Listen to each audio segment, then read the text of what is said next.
di mana kami sudah memutuskan dan juga berdasarkan dari surat dari Pak Ketua KPRI nomor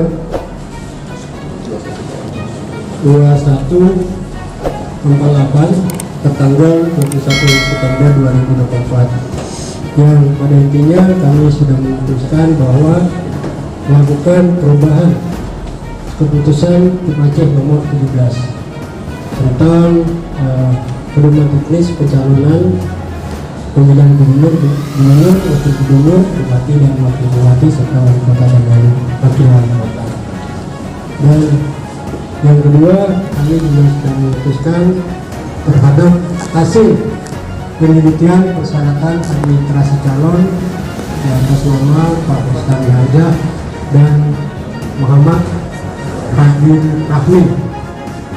Dan juga kita sudah melakukan penetapan pasangan calon gubernur dan wakil gubernur Aceh tahun 2024, di mana berdasarkan hasil keputusan kami baru memutuskan bahwa pasangan Pak Mustami Hamzah dan Pak Muhammad Fadil Rahmi dinyatakan memenuhi syarat.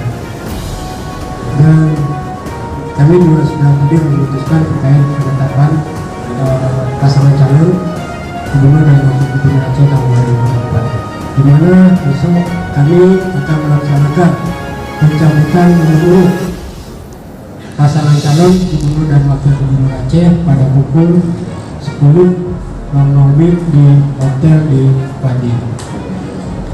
Ya, kemudian nomor urut untuk calon gubernur dan wakil gubernur Aceh tahun 2024. Mungkin itu saja.